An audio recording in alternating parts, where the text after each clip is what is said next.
पर विराज सभी जनप्रतिनिधि, अधिकारीगण, ग्रामीण सज्जनों और मातृशक्ति, मैं प्रभु सिंह भाटी आपके सम्मुख कृषि विभाग की लाभान्वित योजनाओं की जानकारी दूंगा।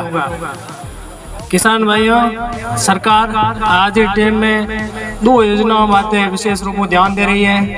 एक है नैनो फर्टिलाइजर और दूसरा प्राकृतिक खेती पीएम प्रणाम के तहत। तो प्राकृतिक खेती एक ऐसी खेती है जो कि अपने पूरी तरह प्रकृति माते आधारित हुए। इनमें हमें किन्हीं प्रकार रासायनिक उर्वरकों और पेस्टिसाइड बिल्कुल ही काम में नहीं लेना है। यानी कहने मतलब है कि प्रकृति में जो कुदरती चीजें हैं, जो गाय रो गोबर है, मूत्र है, आकरा पत्ता है, नीमरा पत्ता है, गुड़ है, जंगली मिट्टी है और चूनो है, इन सब ने मिलाने तो इन प्रकार जगह प्रकृति में मिलने वाला उत्पाद है, उन सभी को आप इस्तेमाल करने, बीज उपचार करने वास्ते, खाद वास्ते और कीट व्याधि ने नियंत्रण करने वास्ते कई जैविक चीजों बनाओ, जो गाय रो गोबर, गौमूत्र, गुड़ और चूना, पीपल नीचे री मिट्टी लेने बीजामृत तैयार हुए, उन आप बीजों ने उपचारित करने। अगर बीजों की बुआई करो तो इनमें अंकुरण जो क्षमता है 80-90% तक रहती है। और अटीज अगर मैं इनकी तुलना करूं, जो रासायनिक दवाइयाँ इमेडो, क्लोप्रोमाइड, थाइमिन, तो इससे क्या है, बीजों की जो अंकुरण क्षमता होती है वो कम हो जाती है और इनमें कई प्रकार के रोग लगते हैं क्योंकि इनकी रोग प्रतिरोधक क्षमता कम होती है। दूसरा, इन्हीं चीज़ों आप खाद बना सको और वो खाद दो तो पौधों की जो जड़ों है उन्हें स्थायित्व मिले, नाइट्रोजन रो स्थितिकरण रहे और जो पौधे रो विकास होने की जो विकसित होने क्षमता है वो अधिक हुए।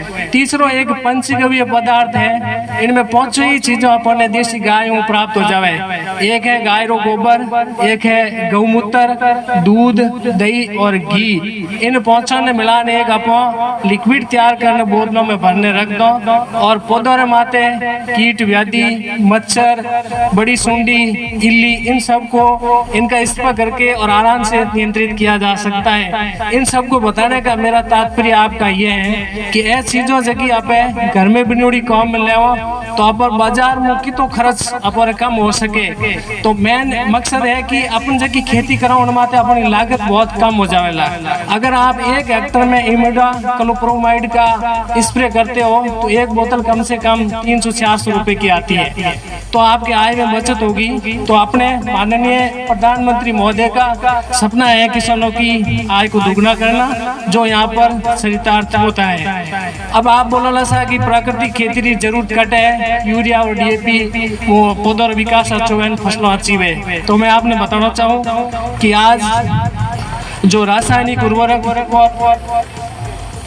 उर्वरकों और पेस्टिसाइड रो आप काम में तो अंधाधुंध प्रयोग और होड़ लगी हुई है उत्पादन की, तो अपनी भूमि की उपजाऊ शक्ति है वह बिल्कुल कम हो गई है और साथ ही मानव जाति और वातावरण तो दूषित हो गए हैं कि इनमें रेवणों, छोटे बच्चों, पशु पक्षी और वनस्पति के लिए विनाशकारी है। तो अगर आप आने वाले टावर और भविष्य सुरक्षित चाहो तो आपने रासायनिक उर्वरकों का बहिष्कार करना पड़ेगा और जैविक चीजों का प्रयोग करने खेती करनी होगी। दूसरा आवे मृदा स्वास्थ्य कार्ड। अगर आप सफा करने में जाओ तो पहले अपनी ब्लड की जांच हुए और उनमें जकी चीज की जरूरत है उन हिसाब डॉक्टर मेडिसिन देवे। तो इन्हीं बाती अपने खेत की जकी जमीन है इन लैब में टेस्ट हुए।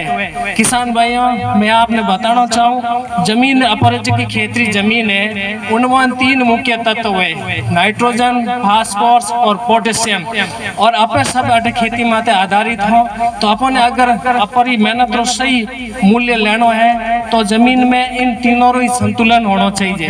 इनके अलावा कई और छोटा पोषक तत्व होया करे। तो आप जमीन में मिट्टी की जांच करावला तो आपने पता चल जावेला कि इनमें किन पोषक तत्वों की कमी है। तो जिन पोषक तत्वों की कमी हुए इनो 1/3 देसी खाद, मिंगनी खाद, कंपोस्ट खाद या सड़ीड़ो खाद लेना है और बाकी रो एक जो भाग है वो आपने रासायनिक उर्वरक आप चाहो तो ले सको। उदाहरण सामान्य तौर पर यदि जमीन में 100 केजी नाइट्रोजन की कमी है तो आपने 75 केजी मिंगनी खाद और 25 केजी ही यूरिया रो इस्तेमाल करना है। तीसरी जगह बड़ी चीज है नैनो यूरिया। नैनो यूरिया एक नई खोज है। ये जो यूरिया आप कट्टा लाओ वो लिक्विड में है। इना फायदा है कि अगर आपने 10 कट्टा लाना है तो आपने पिकअप लेन जाना पड़ेगा, इसमें मजदूर चाहिए भरने के लिए, उतारने के लिए चाहिए, रखने के लिए जगह चाहिए। नैनो यूरिया एक 500 ml की शीशी एक कट्टो 46 केजी रो है उन्हें बराबर काम करे और इन पे 1 एकड़ में जमीन में इस्तेमाल कर सको। और बाकी फायदो इन वो है कि नैनो यूरिया जब अपन स्प्रे करते हैं लिक्विड में तो वो पेड़ों रे पत्तों रे मादी से स्प्रे हो जा तो इनु भूमि और जल दूषित नहीं हुए और इनो फायदो है। तो सरकार चाहे कि आप नैनो यूरिया ने ज्यादा इस्तेमाल में लाओ। इन्हीं साथ में मैं अपनी बात समाप्त करूं। जय हिंद, जय किसान।